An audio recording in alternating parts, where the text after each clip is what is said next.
Hello friends, हाजिर है targeted gov jobs पे। आज श्री नरेंद्र मोदी जी ने देश के नाम संबोधन दिया था 12 मई 2020 को। तो उसके कुछ एक की पॉइंट्स, हाइलाइट्स, मुख्य बिंदु आज हम लेके आए हैं। तो शुरू करते हैं। तो सबसे पहले आत्मनिर्भर भारत अभियान। तो श्री नरेंद्र मोदी जी ने इस पूरे भाषण का अगर हम निचोड़ निकाले या टाइटल दे तो वो था आत्मनिर्भर। हमें आत्मनिर्भर कैसे बनना है, हम किसी दूसरे देशों पे, किसी दूसरे लोगों पे निर्भर नहीं रह के हमें आत्मनिर्भर कैसे बना जाए, उसका ही हमें उसके बारे में ही बताया। और आत्मनिर्भर बनने के लिए एक पैकेज की भी घोषणा की गई है। तो सरकार ने कोरोना संकट से जुड़ी जो आर्थिक घोषणाएं की थी और जो आरबीआई के फैसले थे, आज जिस पैकेज का ऐलान हो रहा है उसे जोड़ दे तो पहले के जो फैसले थे और आज जो पैकेज और ऐलान होगा उससे जोड़ दे तो लगभग 20 लाख करोड़ रुपए का पैकेज बन जाएगा। और जो पैकेज ये बनेगा, ये जीडीपी, भारत की जो जीडीपी उसका 10% होगा। तो पूछा जा सकता है कि कितना प्रतिशत होगा? 10% होगा जीडीपी का। और आत्मनिर्भर बनने के लिए 5 स्तंभों पर खड़ी होगी आत्मनिर्भर भारत की भव्य इमारत, यानी 5 पिलर फॉर्मूला। 5 पिलर फॉर्मूला क्या है? इसमें पहला पिलर तो है इकोनॉमी। तो इकोनॉमी में क्या है? इंक्रीमेंटल चेंज नहीं होना चाहिए, क्वांटम चेंज होना चाहिए। तो इंक्रीमेंटल चेंज क्या होता है दोस्तों? अगर हम ग्राफ देखें इंक्रीमेंटल चेंज का, वो ऐसे सतत कंटिन्यूअस ग्राफ आता है। जबकि क्वांटम चेंज में क्या होता है? जैसे हम सीढ़ियाँ चढ़ते हैं, एक सीढ़ी, फिर इसके बाद हम दूसरी सीढ़ी, फिर इसके बाद हम तीसरी सीढ़ी, फिर इसके बाद हम चौथी सीढ़ी। तो उसमें जो क्वांटम जंप में जो होता है बढ़ावा, जो इंक्रीज होता है, वो काफ़ी ज़्यादा होता है।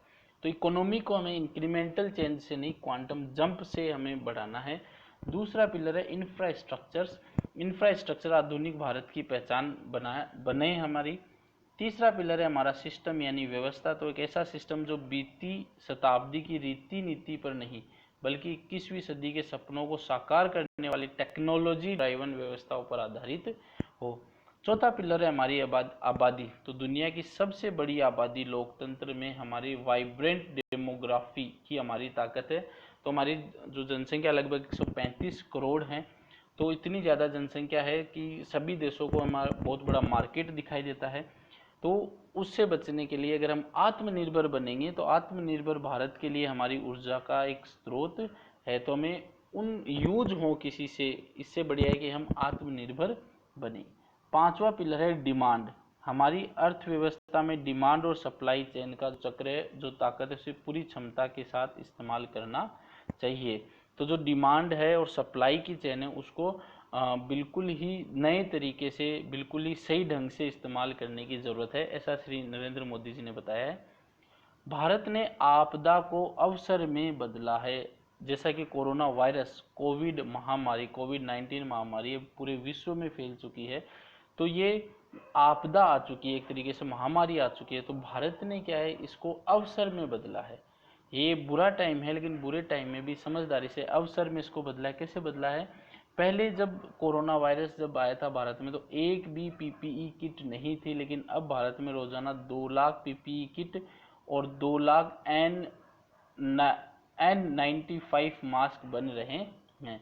तो ये इसलिए बनाए जा रहे हैं क्योंकि भारत ने आपदा को अवसर में बदल दिया है और ये भारत में ही बन रहे हैं। आपदा को अवसर में बदलने का मतलब क्या? भारत में ही बन रहे हैं, कहीं से ट्रांसपोर्ट नहीं हो रहे।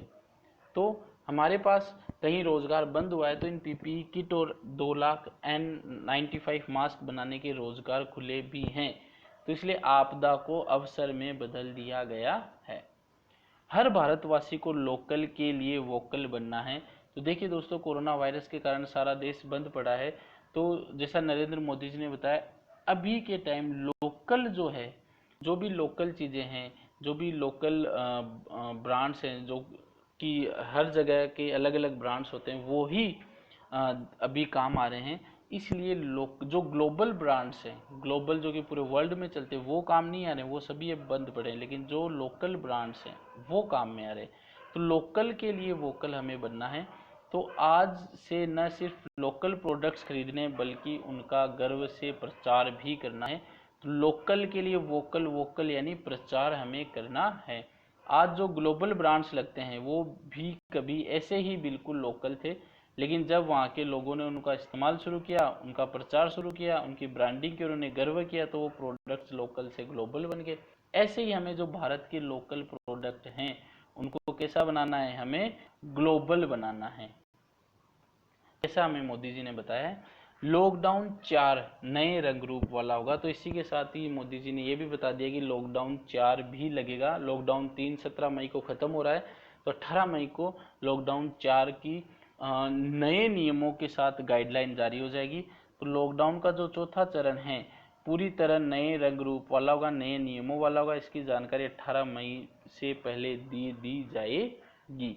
अब बात करते हैं जन से जग का नारा। जन से जग का नारा, तो अभी जो प्रधानमंत्री नरेंद्र मोदी जी ने सोमवार को यानी कल सोमवार को सभी मुख्यमंत्रियों के साथ वीडियो कॉन्फ्रेंसिंग के जरिए बातचीत की, तो उसमें जन से जग का नारा दिया। और ये जन से जग का नारा क्या है, आर्थिक गतिविधियां शुरू करने पर जोर दिया गया है। अब इस मीटिंग के अंदर जो बिहार, पंजाब, तेलंगाना, पश्चिम बंगाल और महाराष्ट्र ने तो लॉकडाउन बढ़ाने का समर्थन किया है, लेकिन गुजरात ने इसका विरोध किया है। और राजस्थान और केरल ने लॉकडाउन में अधिक फैसले लेने के लिए राज्यों को और अधिकार देने की वकालत की है। तो पूछा जा सकता है जन से जग नारा किससे रिलेटेड है, तो जन से जग नारा आर्थिक गतिविधियों को शुरू करने पर प्रधानमंत्री नरेंद्र मोदी जी ने जो मुख्यमंत्रियों के साथ वीडियो कॉन्फ्रेंसिंग हुई थी उसमें ये नारा दिया था। तो ये आज का हमारा वीडियो था। आपको मैं कैसा लगा, ये वीडियो आपको कैसा लगा हमें कमेंट करके ज़रूर बताइएगा। धन्यवाद दोस्तों। कोरोना वायरस फैल रहा है तो घर में ही रहे और बाहर ना निकले, बहुत अति आवश्यक काम हो तो ही बाहर निकले। धन्यवाद दोस्तों।